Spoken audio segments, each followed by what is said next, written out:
Jumpspace is an upcoming first-person multiplayer co-op game for up to 4 players. It's due for early access release sometime this summer, and if you wait right there while I turn on the lights, I'll explain why I think it has the potential to be one of the greatest multiplayer co-op games ever made. Don't go away.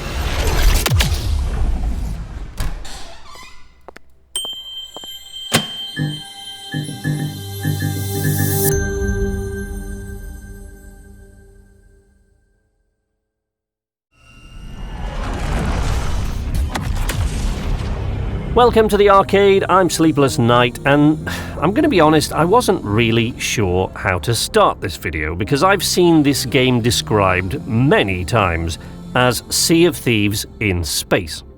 And there are 2 problems with that. Firstly, I made some comparisons to Sea of Thieves with the last game whose demo I reviewed, and I don't want to become known as the guy who compares every game to Sea of Thieves, even if I realise the reason I do that a lot is because I like playing games that are similar to Sea of Thieves. Secondly, although I completely understand why people compare this game to Sea of Thieves, it's not an entirely accurate comparison. Sure, if you loved working together with your mates to crew a ship and go on adventures, but you wished you could do it in space, then you're on the right track with Jumpspace. However, if what you liked about Sea of Thieves was attacking other players, sinking their ships, and stealing their loot, then you can stop watching the video right there if you wish, because Jumpspace is a cooperative PvE game which the devs have stated categorically will not ever have PvP gameplay.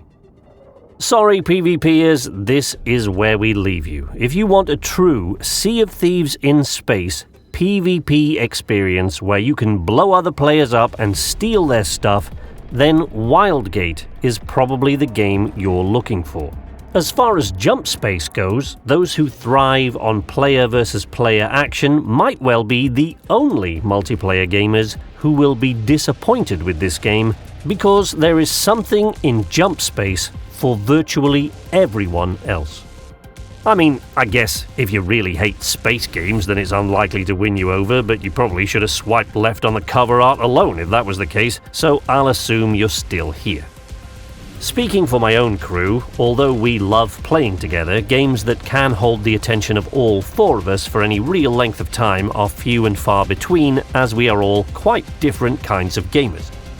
I love all kinds of games, from vast, sprawling RPGs to platform puzzlers and many things in between, but I am at my happiest when given some sort of vehicle to explore and discover vast expanses of sea, sand, sky, or space. Pretty much any kind of vehicle will do, but I especially love to fly.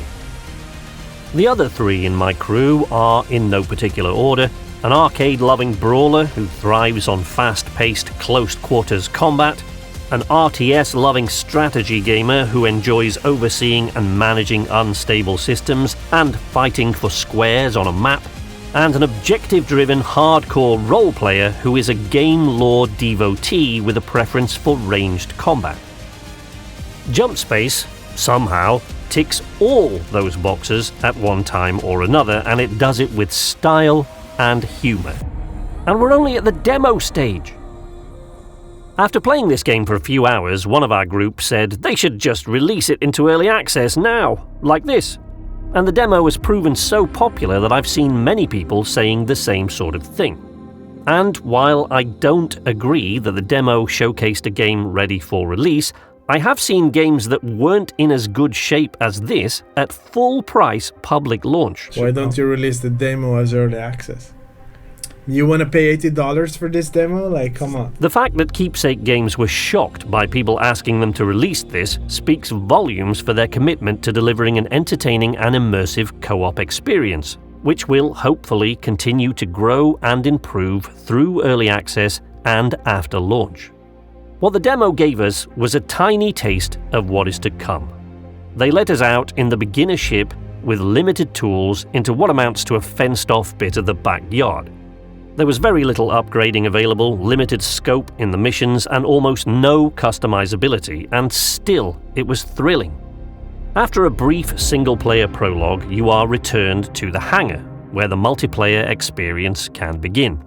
Here, you select a mission from the map table, head out in your ship, and then make your way jumping through hyperspace between the mission stages towards the final objective area. With every stage of the mission involving ship-to-ship battles, run-and-gun, on-foot combat, and collection of resources. 1 minute you'll be piloting the ship and shooting down fighters while one of your buddies mans a gun turret to help you cover all the angles. The next minute you might be out of your seat, repelling boarders or putting out a fire or disposing of radioactive material while another player frantically tries to repair the reactor or rewire the failing power grid to restore power to the engines before you're blown out of the sky for a lack of moving out of the way. Perhaps you left the ship during battle to jetpack your way onto an enemy ship and help destroy its structural weak points with a sidearm, quickly jetting or grappling your way back onto your own ship to escape the exploding enemy vessel. All of this can be happening simultaneously because all of it is completely seamless. You can stay aboard to help keep the ship from bursting into flames, or you can just walk out through the airlock and fly around like the Rocketeer if you think you can be more use outside. Once patrolling enemy ships have been vanquished, there are floating wrecks to explore on foot with enemies lurking inside. You might have landed on a huge shipping freighter, or a desolate planet, or a floating space platform in an asteroid belt, or an enemy base on a snow-covered moon.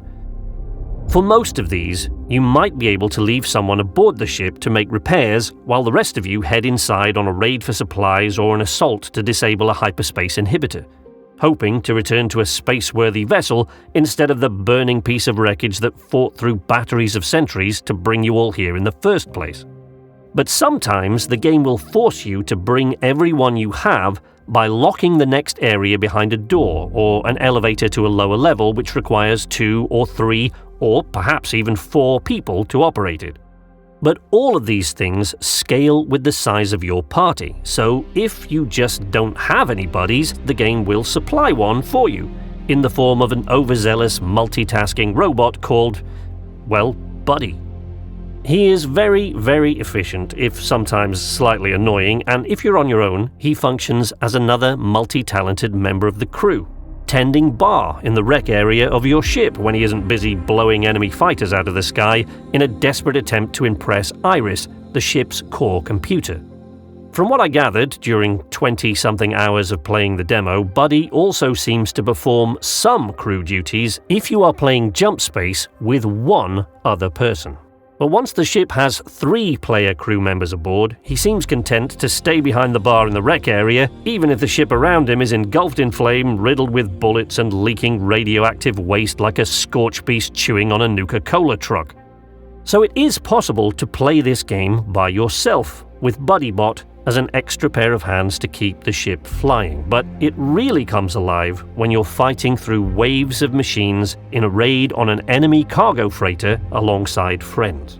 Bullets flying everywhere in a desperate firefight to retrieve valuable components, then defend the poor player who drew the short straw of carrying them back to the ship, while the last of your team holds off the machines, firing behind them as they run toward the landing pad screaming, "Jack, start the engine!" And you take off and jump to safety with just seconds to spare before you hear the thump, thump, thump of a fleet of enemy reinforcements dropping out of hyperspace into the skies around you.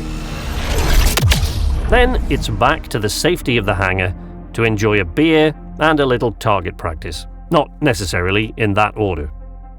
Here you can sit back, relax, play a little football, upgrade a few of your ship's components, change the look of your armor, or just sit back on the roof and soak up the rays before heading out on another mission.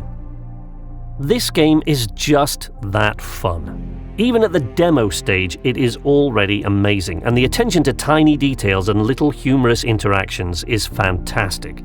If you need to disembark on a planet with low or zero gravity, your ship will be tethered to the landing pad with cables instead of setting down on the landing gear. The gun turrets sound kinda loud when you're on board the ship, but in the thin atmosphere outside, the guns sound muffled and quiet. You can open and close the blast shutters on all the ship's windows, or dispose of radioactive waste by flushing it down the toilet, because, why not? Wondering why the toilet has a safety harness on it? That's because everyone must be seated before you engage the jump engines, and in the event that your character got caught short while the pilot was charging the jump drive, the toilet functions as a jump seat. There are several aboard the ship because anyone who is still walking around when you engage the jump engines will need a lot of healthcare when you emerge from null space, and reviving a crew member requires materia, jump space crafting and repair currency, which you may not be able to spare when you arrive at your destination, as you need it to craft pretty much everything, from guns and ammo to repair kits, extra fire extinguishers, and spare parts. You can collect it from downed enemy ships or find it in wrecks or storage lockers. You can even reclaim some by feeding things you don't need into the shredder in the cargo bay, but you'll need a lot of it in any case. The health station requires materia and can heal you completely, or you can take your chances with the pizza machine minigame, which can have unexpected results if you get it wrong. I'm gonna make some pizza. Oh yeah, good call, good shout. I'm not gonna make some pizza. That did not heal me, HJ! Not at all! And even if you get it right, it only dispenses pineapple pizza. Now, I don't know about you, but I wouldn't cross the street for a pizza with pineapple on it, let alone risk bursting into flames, but to each their own, I suppose. The drinks dispenser is similarly hampered by a lack of choice. If you get it wrong, it dispenses radioactive waste. If you get it right, it dispenses Yule Must, a soft drink that Swedes have at Christmas, which my wife still orders every year to our home here in England, and which I never acquired a taste for during the 3 years I lived in Sweden. I wouldn't go as far as to say that I would prefer the radioactive waste, but the catering on this ship certainly leaves a lot to be desired. I'll tell you what though, the Swedes sure as shit know how to make video games.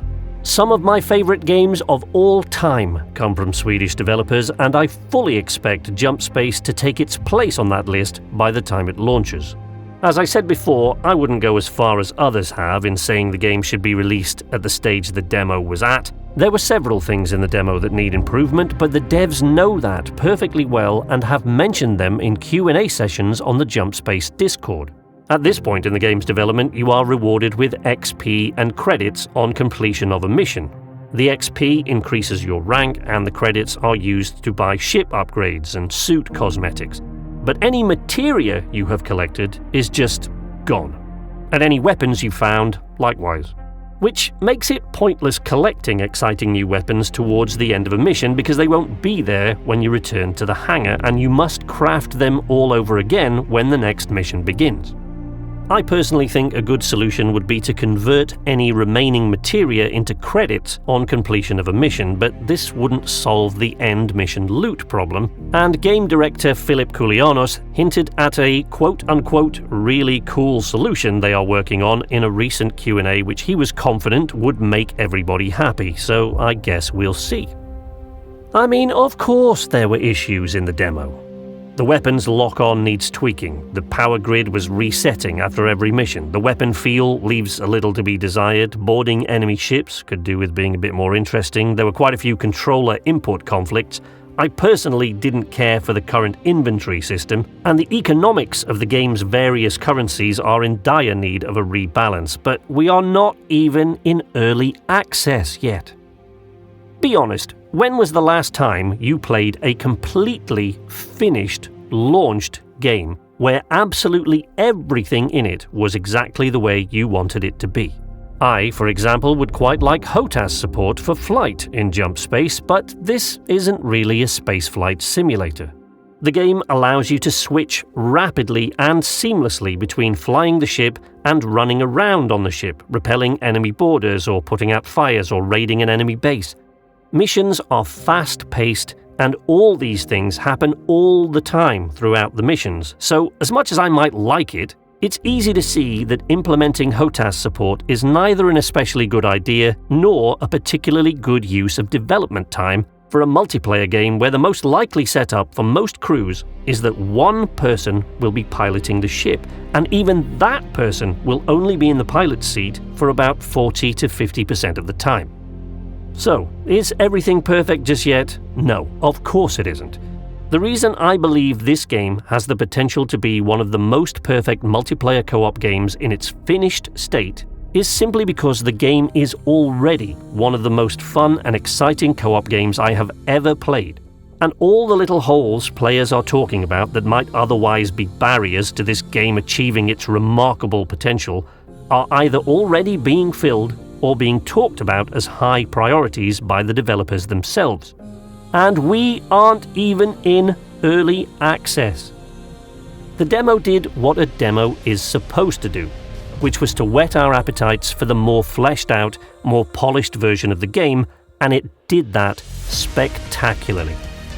If even the demo was this exciting and interesting to play, I cannot wait until we have more upgrades, more areas of the map to explore, more ships, more polished flight mechanics, greater mission variety, and all the other things the devs have told us we can expect to start seeing when the game enters early access, hopefully sometime in the summer.